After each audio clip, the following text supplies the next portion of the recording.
وأحسن منك لم تر قط عيني وأجمل منك لم تلد النساء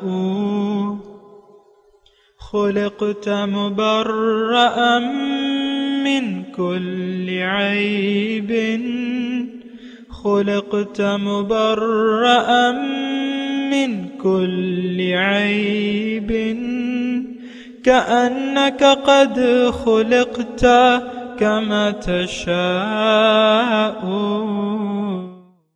كتاب أنزلناه إليك مبارك ليدبروا آياته وليتذكر أولو الألباب.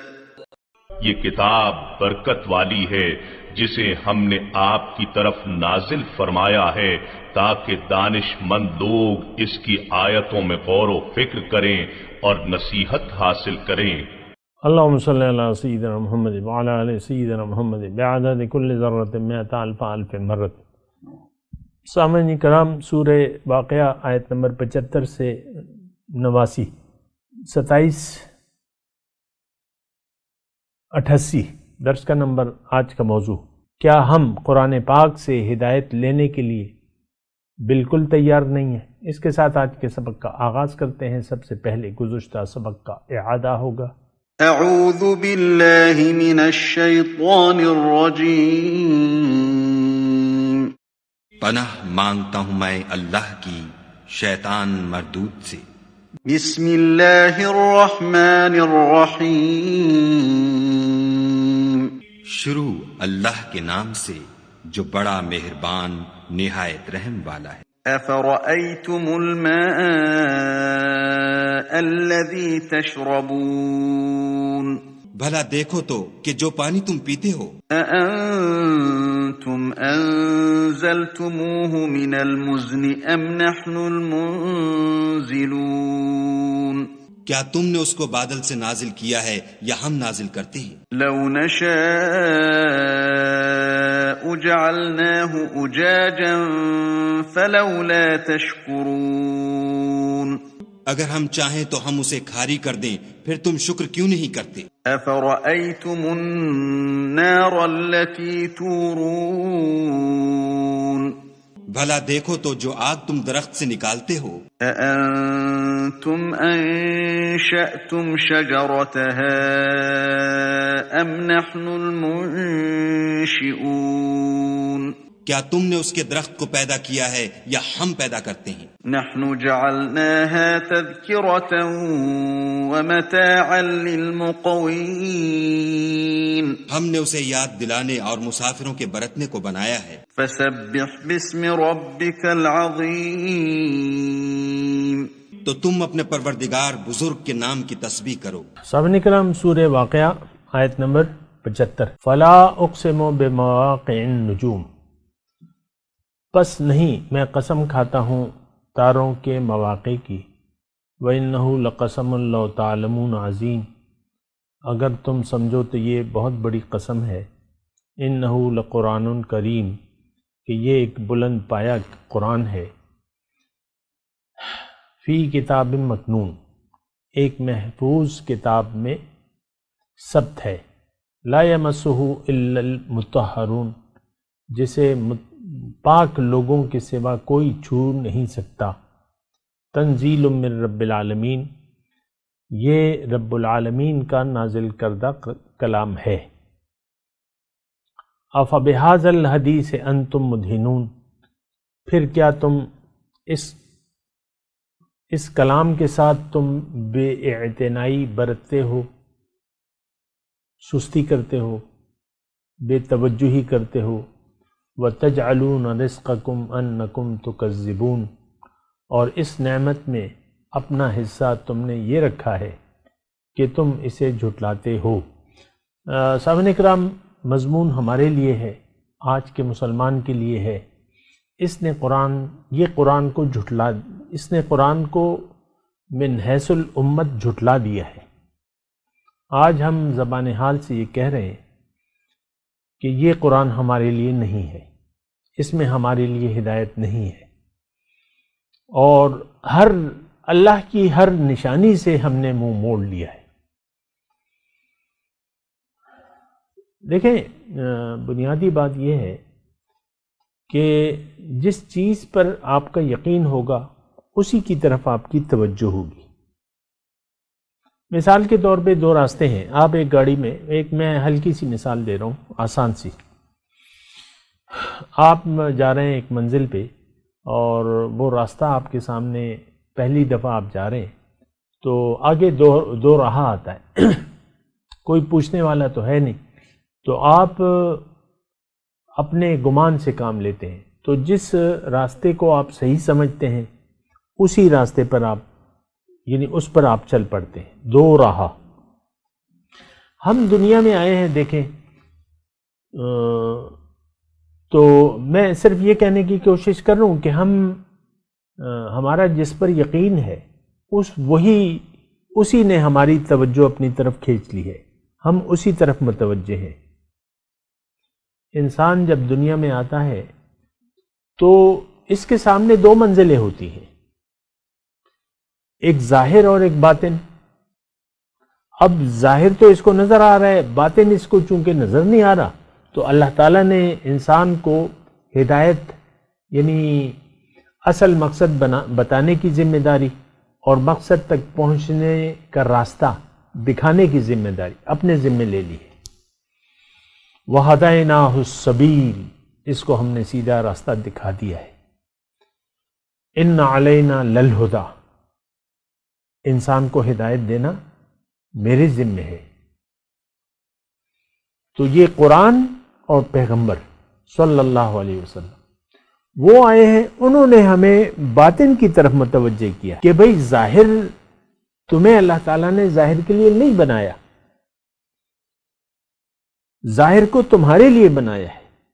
الدنیا خلقت لکم، دنیا تمہارے لیے تخلیق کی گئی ہے۔ وَأَنْتُمْ خُلِقْتُمْ لِلْآخِرَةِ، اور تمہیں اللہ تعالیٰ نے آخرت یا باطن کے لیے، باطن کی کامیابی کی کوشش کے لیے بنایا ہے۔ اب پیغمبر کی بات کو تو کوئی سننے کے لیے تیار نہیں ہے۔ کتنی عجیب بات ہے، جو پیغمبر کے نام لیوا ہیں، جو کتاب کے ماننے والے ہیں، ہم آج کا مسلمان، وہ پیغمبر کی بات پہ اس کو یقین ہی نہیں ہے۔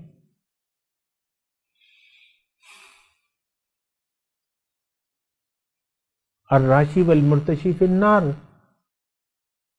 لا تأکلوا اموالکم بینکم بالباطل، اللہ کا حکم ہے باطل طریقے سے ایک دوسرے کا مال نہ کھاؤ۔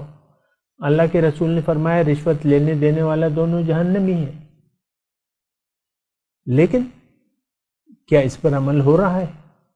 ہمیں تو اللہ کی ہدایت، دیکھیں میں یہ بات کہتا رہتا ہوں، ابھی پھر کہہ رہا ہوں، اگر آپ نے دنیا کا دھوکہ کھا لیا، اب اللہ کا حکم اور نبی کا فرمان آپ کے لیے غیر اہم ہو گیا، اور کھلم کھلا اسی بات کو لے لیں نا، مطلب ایک بات کو لے لیں، کھلم کھلا نافرمانی ہو رہی ہے اللہ کی اور اس کے رسول کی، میں کوئی پرواہ نہیں ہے، ساری قوم کرپ بن گئی، رشوت خور ہے، کرپٹ ہے، ہر ادارہ اور ہر پرائیویٹلی۔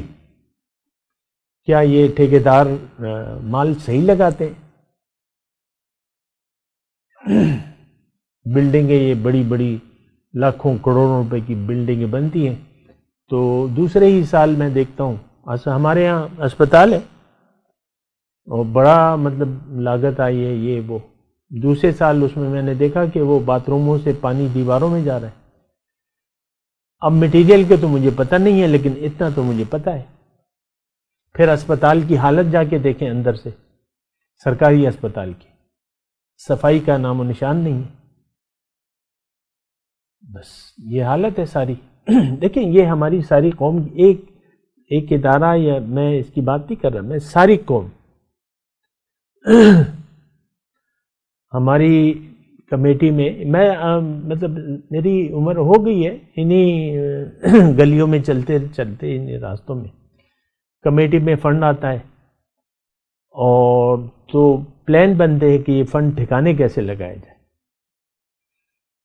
کاغذی منصوبے بنا لیے جاتے ہیں۔ میں خود یعنی ایک دن گیا تھا میں میونسپل کمیٹی میں، تو وہاں جو ٹیوب ویلوں کا جو افسر تھا، بابو تھا، وہ بل بنا رہا تھا۔ یعنی میں خود دیکھا میں نے، کہتے ہیں بل بناؤ، یہ لکھ لو، یہ لکھ لو، یہ پرزے لگیں، یہ لگیں، لمبا چوڑا بل بنا دیا اس نے، کام ہوا ہی نہیں ہے، بس پمپ خراب اور اس میں یہ مرمت کا خرچہ اور بل باہر۔ یہ ہر فرد کا یہ حال ہے۔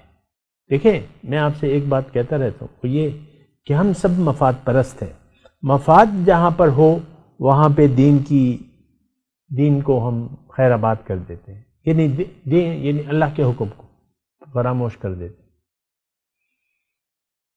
جہاں بھی جس کو بھی موقع ملتا ہے۔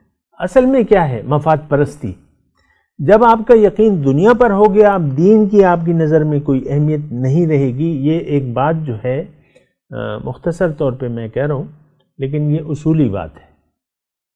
اللہ کا حکم اور رسول کا طریقہ یا ان کی ہدایات، یہ اس وقت آپ کی نظر میں اہمیت ہوں گی جب آپ آخرت پر یقین کر لیں اور ترجیح بنا لیں آخرت کی زندگی کو اور اللہ کو منزل بنا لیں، تو پھر آپ کی نظر میں قرآن، اللہ کی ہدایت اور رسول کے طریقے کی اہمیت آ جائے گی۔ اور یہ دیکھیں ایک ٹیسٹ کیس بھی ہے، میں ویسے ہی آپ سے مخاطب ہوں۔ اگر آپ یعنی بعض لوگ تو دعویٰ کرتے ہیں، اللہ رسول کا نام لیتے ہیں، تو میں ویسے ہی ایک بات کہہ رہا ہوں، اگر ذاتی مفادات کی اہمیت آپ کی نظر میں زیادہ ہے تو آپ جو اللہ اور رسول کا نام لے رہے ہیں تو وہ عبث ہے، بے فائدہ ہے، نہ لے نام تو زیادہ بہتر ہے، کیونکہ لوگ گمراہ ہوتے ہیں۔ یہ تو مٹھی پر داڑھی چھوڑی ہوئی ہے اور یہ ہے اور وہ ہے، اور یہ تو اللہ رسول کا خاتون نام لے رہی ہے، تو بس چلو ہوگا صحیح۔ لوگ اعتبار کر لیتے ہیں، اعتبار میں مارے جاتے ہیں، بیچ میں ساری کہانی مفادات کی ہوتی ہے۔ ساری قوم کا یہی حال۔ بہرحال اپنے سبق کی طرف آتا ہوں میں۔ اللہ تعالیٰ ستاروں کی قسم دے رہا ہے۔ دیکھیں ستارے ہمارے سامنے ہیں، ابھی جو گنتی ہوئی ہے کہکشائیں ہیں، اربوں ستارے ہیں۔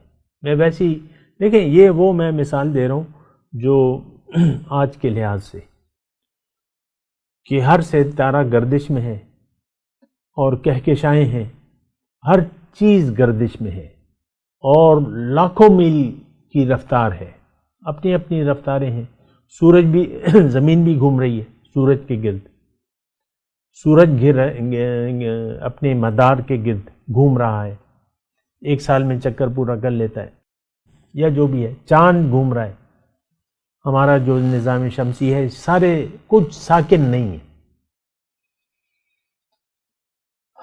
دن اور رات وغیرہ جو بھی ہے، لیکن یہاں نجوم کی میں بات کر رہا ہوں۔ تو اور میں دیکھیں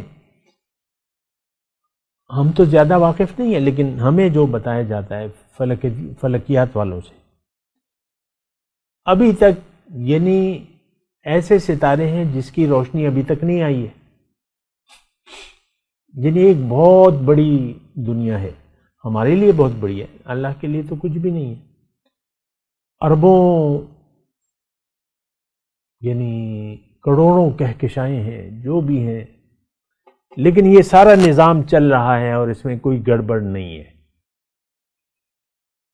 اس میں اللہ تعالیٰ فرما رہے ہیں نا کہ انہ لقسم لو تعلمون عظیم، انہ لقرآن کریم، یہ دلیل لا رہے اللہ تعالیٰ، ستاروں کو دلیل کے طور پہ پیش کر رہا ہے کہ دیکھو یہ ساری کائنات میرے حکم کے تابع ہے، اس میں کوئی گڑبڑ نہیں ہے اور یہ اپنا کام کر رہی ہے۔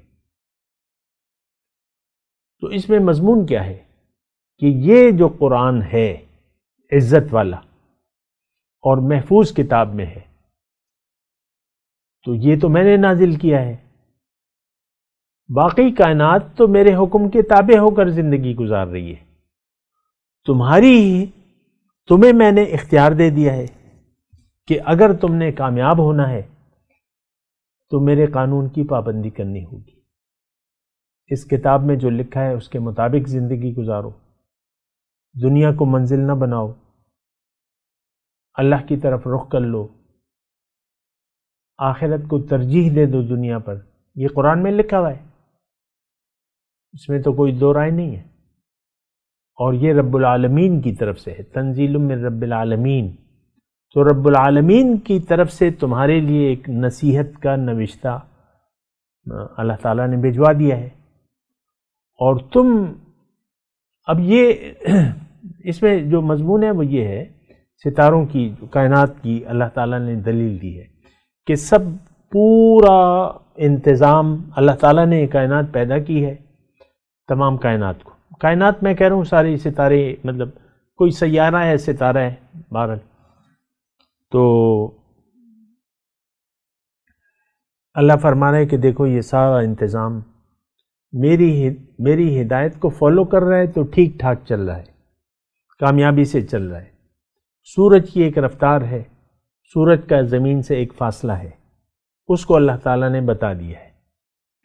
جون میں گرمی ہوگی، دسمبر جنوری میں سردی ہوگی، اتنا فاصلہ آ جاتا ہے۔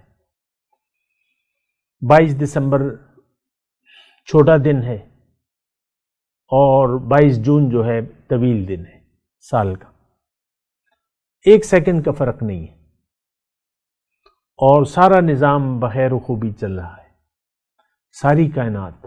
یہ تو ستاروں کے علاوہ بھی آپ دیکھ لیں، سارا انتظام اللہ کی، سبح للہ ما فی السماوات والارض، یہ اگلی سورت کی پہلی آیت ہے، یعنی وہ اللہ کی تسبیح کر رہی ہے، اللہ کے نظام کو فالو کر رہی ہے، چار و ناچار، تو کام ٹھیک ہے، کائنات میں کوئی گڑبڑ نہیں ہے، ایک خدا ہے، لو کان فیہما آلہۃ الا اللہ لفسدتا، اگر اس میں 2 خدا ہوتے تو گڑبڑ ہو جاتی، فساد ہو جاتا، خدا ایک ہے، معبود ایک ہے، بات ایک آقا کی مانی جا رہی ہے۔ اے انسان، تمہیں میں نے اختیار دے دیا ہے اور ہدایت بھی دے دی ہے، تمہاری ہدایت اس کتاب میں ہے، اللہ کا حکم اور نبی کا طریقہ، یہ 2 باتیں لازم و ملزوم ہیں۔ لیکن بات ایک ہی ہے، کتاب اور صاحب کتاب، رسول کی زندگی قرآن ہے، اور قرآن کی عملی تفسیر رسول کی عملی زندگی ہے، یہ بات نوٹ کر لیں، فرق نہیں ہے، ایک چیز ہے۔ حضور صلی اللہ علیہ وسلم کی جو خادم تھے حضرت علی رضی اللہ عنہ، کیا فرماتے ہیں؟ القرآن کتاب صامت وانا کتاب ناطق، قرآن خاموش کتاب ہے، میں بولتی کتاب ہوں۔ اما عائشہ کے پاس ایک صحابی آئے، پوچھا کیف کان خلق رسول اللہ صلی اللہ علیہ وسلم، امی جان بتائیں کہ حضور کے اخلاق کیسے تھے، کیا روش تھی، کیا اخلاق تھے؟ تو اما جان نے واپس سوال کیا کہ کیا تم نے قرآن نہیں پڑھا ہے؟ پڑھا ہے۔ کانا خلقہ القرآن، ان کا خلق قرآن تھا، حضور بولتا قرآن تھے، صاحب کتاب، اور قرآن خاموش کتاب۔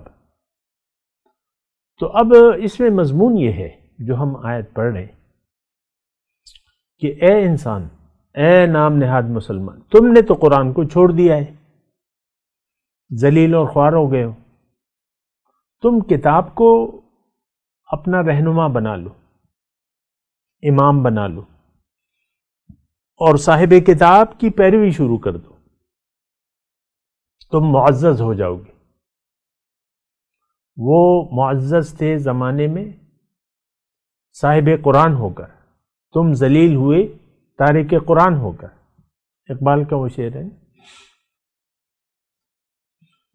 تو یہاں پہ یہی اس میں مطلب وہ مضمون ہے، فلا اقسم بمواقع النجوم وانہ لقسم، یعنی اس میں بڑی دلیل ہے، آپ کو میں نے بتایا اللہ کی عطا سے، یہ قرآن عزت والا ہے اور ایک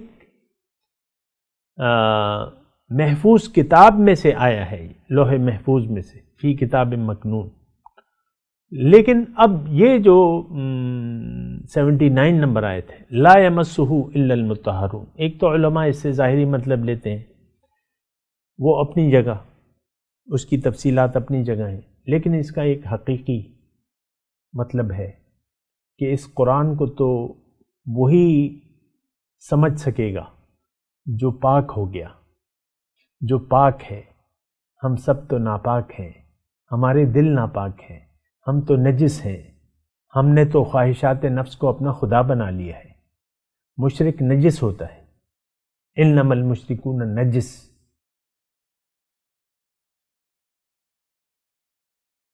رأیت من اتخذ الہہ ہواہ، دیکھا ہے کیا تم نے اس شخص کو جس نے اپنی خواہشات نفس کو اپنا معبود بنا لیا ہے؟ تو ہم سب نجس ہیں. یہ بات شاید آپ کو تعجب میں لگے، لیکن ہم تو سب دیکھیں اپنی مرضی سے، یعنی ایک بات میں آپ کو بتا رہا ہوں، میں آپ ہی کے درمیان رہتا ہوں، زندگی ہم اپنی مرضی سے گزار رہے ہیں. اللہ کی ہدایت ہمارے لیے اہمیت نہیں ہے اس کی. ہم نے دین محدود کر دیا ہے، نماز، روزہ، زکوٰۃ، حج، کلمہ پڑھیندہ، کلمہ پڑھا ہوا ہے، نماز روزہ کر رہے ہیں، بس اور کیا چاہیے. ابھی آج ہی کی بات ہے، واٹس ایپ پہ ہمارا نمبر ہے، ایک کسی لڑکے نے پہلے تو یہ میسج کیا کہ محبت کی شادی اسلام میں جائز ہے کہ ناجائز ہے. تو میں نے جواب دیا کہ ہاں جائز ہے. جب لڑکا لڑکی راضی ہوں گے، پسند کریں گے ایک دوسرے کو، تبھی شادی ہوگی. پھر اس نے کہا کہ بھئی میری جس لڑکی سے میری محبت ہے تو لڑکی والے جو ہیں وہ نہیں مان رہے، میں کیا کروں؟ کوئی وظیفہ دیں، یہ کریں وہ کریں. اور کیا وہ پھر اس نے سوال کیا کہ لڑکا لڑکی پیار نہیں کر سکتے آپس میں؟ میں نے کہا نہیں، لڑکی سے تو آپ تعلق نہیں رکھ سکتے، پرائی لڑکی ہے، نامحرم ہے، اس کو تو دیکھنا بھی جائز نہیں ہے. ایک جو نظر پڑ گئی چلو، دوسری نظر، اور پھر آپ باتیں کر رہے ہیں، پھر آپ جو بھی کر رہے ہیں، تفصیلات آپ کو معلوم ہے. میں نے کہا یہ سب کچھ تو اسلام میں نہیں ہے. نامحرم لڑکی کے ساتھ بات کرنا، بات چیت کرنا تو جائز نہیں ہے. بہرحال وہ بات چیت ہوتی رہی. میں آپ کو صرف ایک بات کہہ رہا ہوں کہ زندگی ہماری ہم اپنی مرضی سے گزار رہے ہیں. یہ بڑی تکلیف دہ بات ہے لیکن ہے حقیقت. پیغمبر کو فالو کرنا ہماری کتاب میں نہیں ہے، اس کی اہمیت نہیں ہے ہمارے لیے. آج جو پاکستان کے 4 بڑے ہیں، چیف جسٹس ہے، آرمی چیف ہے، صدر ہے اور وزیر اعظم ہے، کسی کے چہرے پر رسول کی سنت نہیں ہے. اور جو آرمی چیف ہے وہ کہتے ہیں حافظ قرآن ہے. دیکھیں نا، ہے حافظ قرآن، چہرے پہ داڑھی نہیں ہے. یہ دراصل یہ 4 بڑوں کی بات نہیں ہے. یہ کون ہے؟ یہ ہم ہیں. اعمالکم عمالکم، تمہارے اعمال ہی تمہارے حکمران ہوں گے. ہمارے لیے، میں دیکھیں آپ سے مخاطب ہوں، ہمارے لیے ہدایت کی کوئی اہمیت نہیں ہے. ہم سب اپنی مرضی سے زندگی گزار رہے ہیں اور گزارنا چاہتے ہیں. یہ میرے مطلب اللہ نے توفیق دی، 40-45 سال ہو گئے دعوت کی کام کو، اور یہ باتیں میرے سننے والے، پرانے سننے والے بھی ہیں، بس سنتے رہتے. لیکن زندگی تو وہ اپنی مرضی سے گزار رہے ہیں. کہنا میرا فرض ہے، باقی تو ہم کسی کو مجبور نہیں کر سکتے، لیکن ہماری سمجھ میں نہیں آتی یہ بات. یہ میں بات کر رہا ہوں لا یمسہ الا المطہرون. اگر آپ کا دل پاک نہیں ہے تو آپ قرآن کا نور آپ کے دل میں نہیں آ سکتا. یہ تو نور ہے. اگر آپ برائی میں زندگی گزار رہے ہیں، برائی کیا ہے؟ خواہشات نفس کی اتباع. جب دنیا کو آپ نے منزل بنا لیا، آخرت کو ترجیح آپ نہیں دے رہے، آپ برائی میں مبتلا ہیں. آپ قرآن کا نور، قرآن آپ کی سمجھ میں نہیں آ سکتا. آج عام طور پہ دیکھیں جو دینی اسکالرز ہیں، علماء سو، علماء حق کی میں بات نہیں کر رہا، وہ آپ کو فرقواریت میں مبتلا کرتے ہیں اور ان کو کوئی ادب تمیز کا خیال نہیں ہے. اور بہرحال جو بھی ہے حالت بہت زیادہ بری ہے. لیکن میں تو آپ سے مخاطب ہوں. کیا قرآن کا نور آپ کے دل میں ہے؟ جب تک تیرے دل پہ نہ ہو نزول کتاب، گرہ کشا ہے نہ راضی نہ صاحب کشاف. پھر کتابوں سے تو آپ کیا حاصل کریں گے؟ نور الگ چیز ہے. نور آپ حاصل کریں گے نور والے سے، صاحب کتاب سے. آپ کے دل پر کتاب کا نزول صاحب کتاب کرے گا، اور وہ اس وقت ہوگا جب آپ اللہ کو منزل بنا لیں گے. اور دنیا کو منزل بنائے رکھا آپ نے. تو حضور کی مجلس میں بھی تھے منافقین.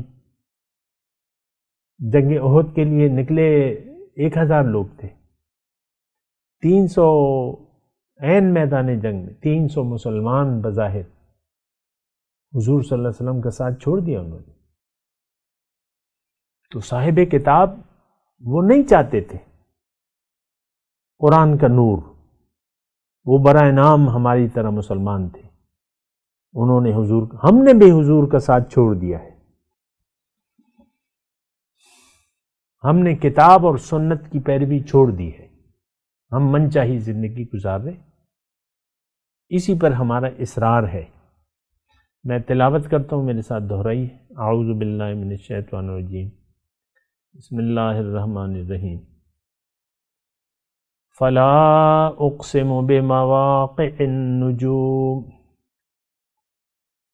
وَإِنَّهُ لَقَسَمٌ لَوْ تَعْلَمُونَ عَظِيمٌ إِنَّهُ لَقُرْآنٌ كَرِيمٌ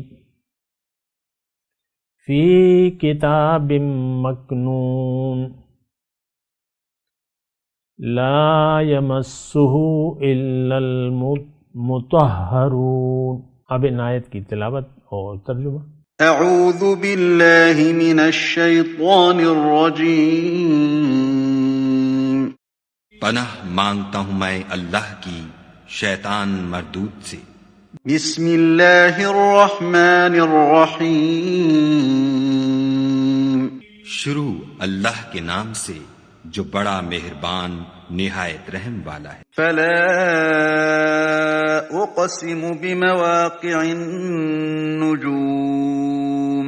ہمیں تاروں کی منزلوں کی قسم. وَإِنَّهُ لَقَسَمٌ لَوْ تَعْلَمُونَ عَظِيمٌ. اور اگر تم سمجھو تو یہ بڑی قسم ہے. إِنَّهُ لَقُرْآنٌ کریم. کہ یہ بڑے رتبے کا قرآن ہے. فی کتاب مکنون. جو کتاب محفوظ میں لکھا ہوا ہے. لا یمسہ الا المطہرون. اس کو وہی ہاتھ لگاتے ہیں جو پاک ہیں. اس کے ساتھ ہی آج کے درس کا وقت اختتام کو پہنچا. اگلے درس میں انشاءاللہ ملاقات ہوگی. وآخر دعوانا ان الحمدللہ رب العالمین. والسلام علیکم ورحمۃ اللہ وبرکاتہ. مولایا صلی وسلم دائما ابدا على حبيبك خير الخلق كلهم